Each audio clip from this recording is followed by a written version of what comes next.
trouve que c'est un des candidats de toute façon qui a été le mieux pour succéder en fait à Martin Fourcade, parce que c'est le départ de Martin Fourcade en fait. Sous les lumières froides d'un matin d'automne, une image bouleversante a envahi les écrans français. Olivia Darmon, le regard voilé par la douleur, la voix tremblante, confirmant une nouvelle que personne n'aurait voulu entendre. À seulement 53 ans, Philippe Candeloro, le visage emblématique du patinage artistique français, le champion au sourire légendaire, venait de traverser l'un des chapitres les plus sombres de sa vie. En quelques mots, tout un pays s'est figé. Les réseaux sociaux se sont embrasés, les fans ont parlé d'un coup de tonnerre, d'un silence glaçant après des années de gloire, car Philippe, ce n'était pas seulement un athlète.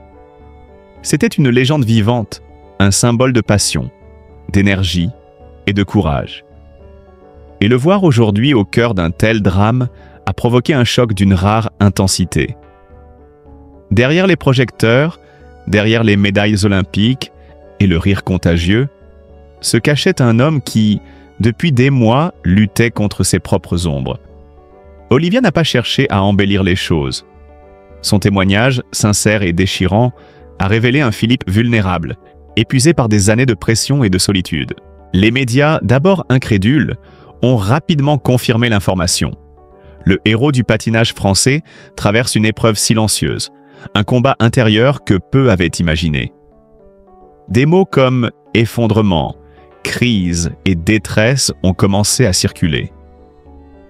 Dans les rédactions, on évoquait la chute inattendue d'un homme que rien ne semblait pouvoir briser. Ainsi commençait le drame qui allait captiver la France entière. L'histoire bouleversante d'un champion qui, après avoir conquis le monde sur la glace, devait désormais affronter le froid le plus cruel, celui du cœur et de la mémoire. Avant cette journée fatale, Philippe Candeloro semblait pourtant invincible. L'homme au regard flamboyant, à la démarche énergique, incarnait depuis toujours l'esprit du triomphe. Mais derrière le sourire du champion, il y avait des fissures invisibles, des blessures silencieuses creusées par des années de lutte. Pour comprendre le choc que la France ressent aujourd'hui, il faut revenir aux origines d'un rêve et au prix déchirant qu'il a fallu payer pour le réaliser.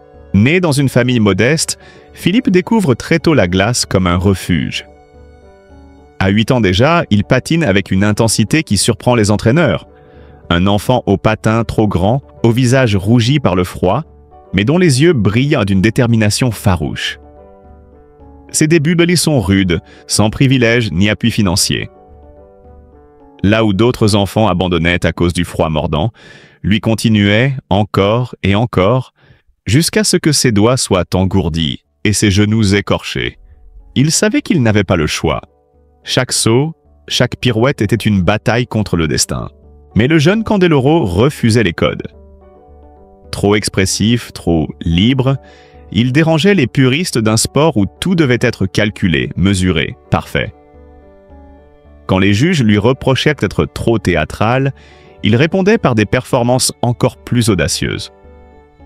Son style explosif, mi-danseur, mi-combattant, le distinguait immédiatement. Et pourtant, cette originalité faillit lui coûter sa carrière.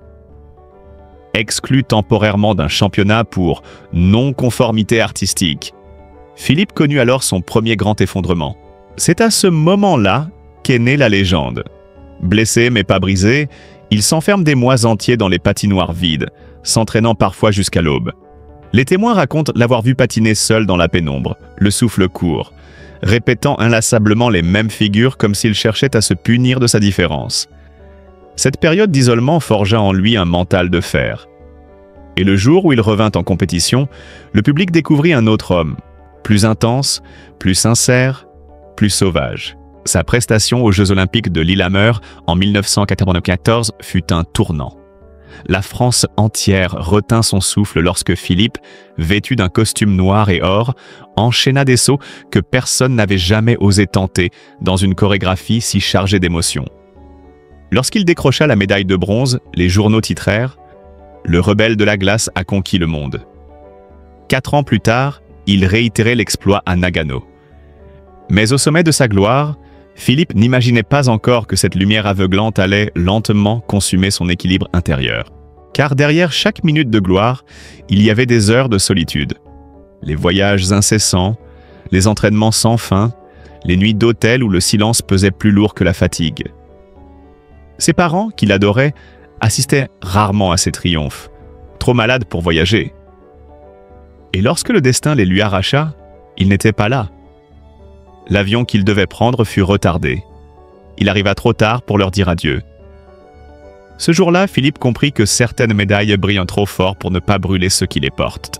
Dans une interview restée célèbre, il confia « On croit que la gloire est un sommet, mais c'est une falaise.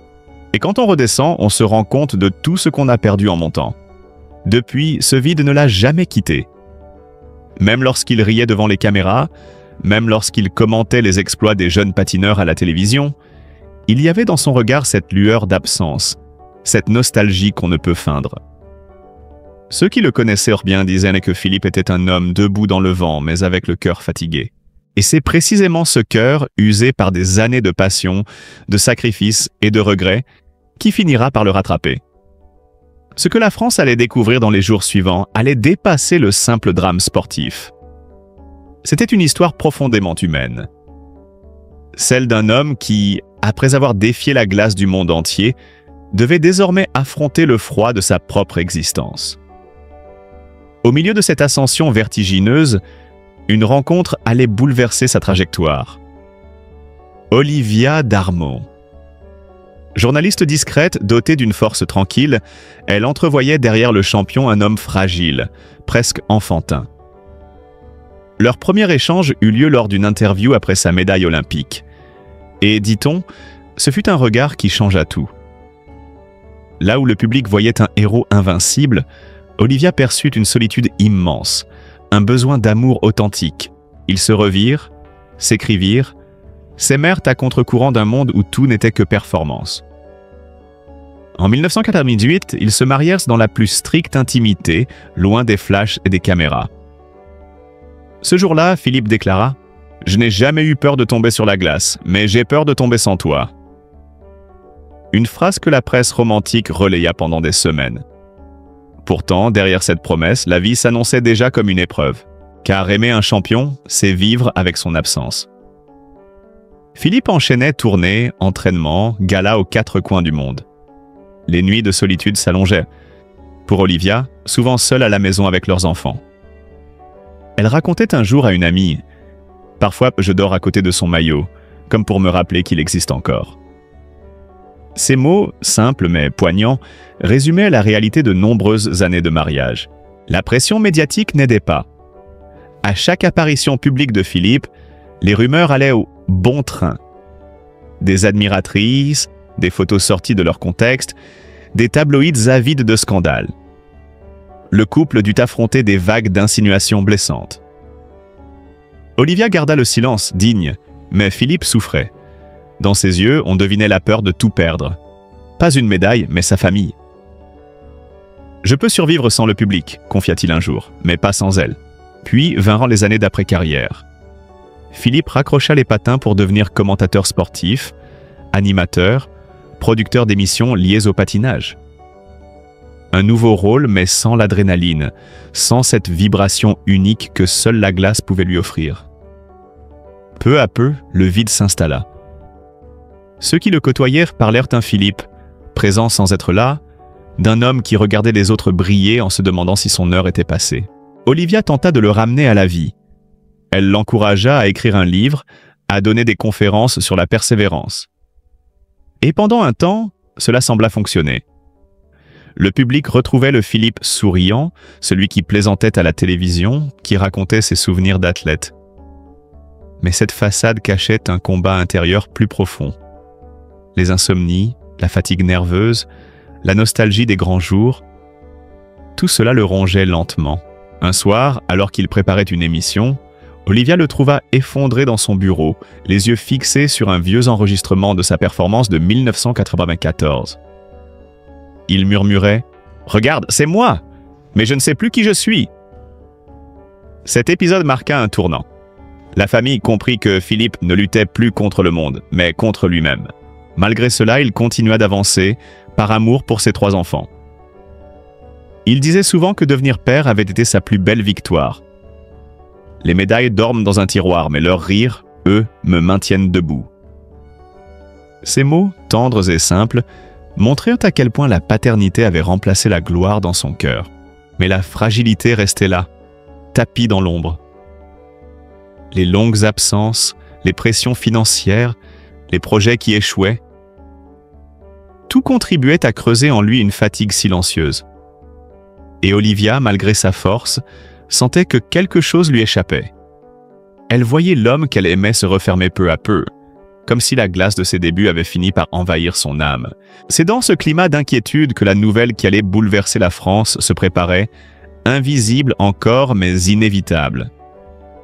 Philippe Candeloro, l'homme aux rires éclatants, celui qui faisait fondre le cœur des foules, s'apprêtait à affronter son plus grand défi. Non plus un adversaire, non plus une compétition, mais lui-même. Et la vie après la gloire. Les semaines qui suivirent furent marquées par un silence lourd, presque irréel. Philippe Candeloro, habituellement si présent sur les plateaux, s'effaçait peu à peu du paysage médiatique. Les fans s'interrogeaient. Pourquoi ce retrait soudain? Pourquoi cette absence de publication, de commentaires, de sourires? Au début, on parla de fatigue, de besoin de repos. Mais ceux qui le connaissaient savaient que quelque chose de plus profond se jouait, une crise intérieure qui dépassait la simple lassitude. Olivia, elle, vivait dans une inquiétude constante. Chaque matin, elle craignait de le voir sombrer davantage. Il ne parlait presque plus, passait des heures enfermé dans son bureau, à relire d'anciennes coupures de presse, à regarder ses performances passées, comme s'il cherchait à comprendre où tout avait basculé. « J'ai laissé ma vie sur la glace », murmura-t-il un soir, les yeux perdus. Et maintenant que la glace a fondu, il ne reste plus rien. Ces mots glaçants résonnèrent longtemps dans l'esprit de son épouse. Les amis proches tentèrent d'intervenir. Certains lui proposèrent de remonter sur scène, d'organiser un spectacle de gala, de retrouver l'adrénaline qui le faisait vibrer. Mais Philippe refusa. « Ce serait mentir, dit-il. Je ne suis plus celui que le public attend. » Derrière cette lucidité se cachait une profonde détresse. Lui, l'homme qui n'avait jamais craint de tomber, redoutait désormais de se relever. Pourtant, un mince espoir subsistait. À l'occasion d'un événement caritatif pour la jeunesse, Philippe accepta de patiner à nouveau, après plusieurs années d'arrêt. Ce soir-là, dans une patinoire comble, il entra en scène sous un tonnerre d'applaudissements. Les spectateurs espéraient revoir l'artiste flamboyant d'autrefois. Mais dès les premiers mouvements, on sentit une autre énergie. Plus lente, plus émotive, presque douloureuse. À la fin, il s'arrêta, posa la main sur la glace et leva les yeux vers le ciel comme pour dire adieu. Un silence solennel envahit l'arène avant qu'il ne murmure simplement « Merci pour tout ». Beaucoup ne le savèrent pas encore, mais ce fut sa dernière apparition publique. Quelques jours plus tard, Philippe annonça qu'il se retirait définitivement de la scène. « Je veux redevenir un homme, pas une image », déclara-t-il dans un court communiqué. Derrière ces mots simples, Olivia percevait une fatigue immense, une envie de disparaître. Non pas par désespoir, mais par besoin de paix. Mais la vie, loin des projecteurs, s'avéra plus rude que prévu. Sans les applaudissements, sans l'effervescence des compétitions, Philippe se sentit inutile. Ses anciens collègues racontent qu'il leur envoyait parfois des messages à l'aube, simplement pour parler, pour exister. Il s'accrochait à ses enfants, à leurs rires, à leurs gestes. Il trouvait dans leurs yeux une chaleur que ni la gloire ni l'argent n'avaient su lui donner. Pourtant, même cette tendresse ne suffisait plus à combler le vide intérieur. Un soir d'hiver, alors qu'Olivia rentrait plutôt d'un déplacement professionnel, elle découvrit Philippe assis dans le salon, entouré de trophées, de photos, de souvenirs. La télévision diffusait en sourdine une rediffusion des Jeux Olympiques de 1994. Il la regarda avec un sourire doux amer et dit « Tu sais, tout ce que j'ai construit n'a de sens que parce que tu étais là. Si un jour je tombe pour de bon, promets-moi de raconter qui j'étais, pas ce qu'il croyait que j'étais. » Ces paroles, Olivia les garda gravées dans son cœur. Elle comprit alors que Philippe cherchait non pas à fuir la vie, mais à laisser une trace honnête. Celle d'un homme qui avait tout donné, jusqu'à s'oublier lui-même. Dans les semaines suivantes, il se retira presque totalement de la sphère publique. Quelques apparitions discrètes, un message de remerciement aux fans, puis plus rien. Le silence à nouveau. Et ce silence, lourd et prolongé, allait précéder la déclaration bouleversante qu'Olivia ferait quelques mois plus tard, déclenchant une onde de choc dans tout le pays. Car lorsque la nouvelle éclata, elle prit tout le monde de court.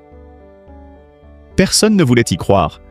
Personne ne voulait imaginer que le héros des glaces, celui qui avait tant inspiré par sa fougue et son courage, traversait désormais une épreuve si dure qu'il devait s'éloigner du monde pour se reconstruire.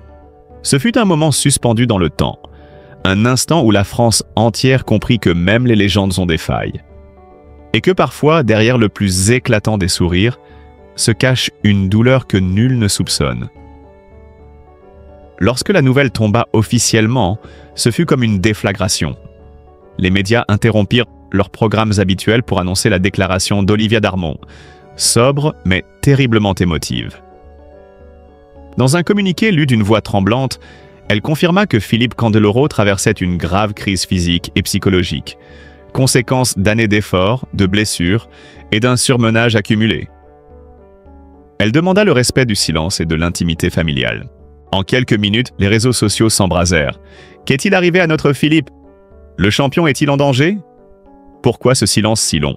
La France entière semblait retenir son souffle. Ceux qui avaient grandi en le regardant danser sur la glace se sentaient orphelins. Les journalistes décrivaient une onde de tristesse nationale, une émotion collective rarement vue depuis la retraite d'un grand sportif. Car Philippe, au-delà du patinage, représentait quelque chose d'unique. La passion brute, l'énergie française, la persévérance d'un homme venu de rien et qui avait conquis le monde par son audace. Le voir à présent fragile, atteint, vulnérable, c'était comme voir la flamme olympique vaciller. Olivia, en larmes, précisa qu'il se trouvait désormais sous surveillance médicale, entouré de proches, loin du tumulte médiatique. Elle évoqua un corps fatigué, un esprit en quête de repos. Derrière ces mots se cachait une vérité plus douloureuse encore. Philippe, usé par la vie, avait été hospitalisé en urgence après un malaise. Ce fut l'instant où tout bascula. Le champion invincible, l'homme aux pirouettes flamboyantes, celui qui faisait rêver des générations, se retrouvait désormais face à sa plus redoutable épreuve, celle de sa propre fragilité. Dans les jours qui suivirent, des milliers de messages affluèrent. Des fans déposèrent des fleurs devant la patinoire de Colombes, son club d'origine. Les chaînes de télévision rediffusèrent ses plus beaux moments. La pirouette endiablée de Lillehammer, la larme retenue de Nagano, le sourire victorieux sur le podium. Chaque image semblait désormais avoir une saveur mélancolique, comme un adieu involontaire. Un ami proche déclara à la presse « Philippe a toujours vécu à 100 à l'heure. Il a tout donné à la glace, à sa carrière, à sa famille. Mais à force de donner, il s'est vidé. » Ce témoignage fit l'effet d'un poignard dans le cœur du public. Car on découvrait enfin l'autre visage du héros, celui d'un homme humain, fragile, qui avait trop longtemps voulu être fort pour les autres. Les magazines le titraient « Le prix du génie »,« Le champion à genoux »,« Philippe Candeloro, l'homme qui a tout sacrifié ». Pendant ce temps, Olivia restait à ses côtés, fidèle, discrète, protectrice. Chaque jour, elle veillait sur lui, tenant sa main, lui lisant des lettres de soutien envoyées du monde entier. Et même si la situation semblait critique, elle répétait inlassablement « Il reviendra, peut-être pas sur la glace, mais il reviendra à la vie ». Ce moment de silence et de compassion collective devint bien plus qu'un simple épisode médiatique. Il symbolisa la face cachée de la gloire. Cette partie que le public ne voit jamais. Les nuits sans sommeil, les douleurs physiques, les blessures de l'âme. Et tandis que la France priait pour son rétablissement, une question planait dans tous les esprits. Que reste-t-il d'un champion quand les projecteurs s'éteignent? Dans ce tumulte d'émotions, Philippe, lui, luttait. Dans le calme d'une chambre d'hôpital, il reprenait lentement souffle, entre souvenirs et silence. Sur sa table de chevet, une photo. Celle de lui, jeune, levant les bras vers le ciel après son premier podium. En bas, une simple dédicace écrite de sa main. Ne jamais cesser de se battre, même quand la glace se brise. Et c'est peut-être là, dans ce combat invisible, que réside toute la beauté de son histoire. Celle d'un homme qui, même brisé, continue de patiner dans le cœur de ceux qui l'ont aimé. Aujourd'hui encore, des mois après cette annonce bouleversante, le nom de Philippe Candeloro continue de résonner comme une légende, mais aussi comme une leçon de vie. L'homme qui, jadis, glissait sur la glace avec une aisance presque irréelle, a fini par toucher quelque chose de plus profond que la victoire.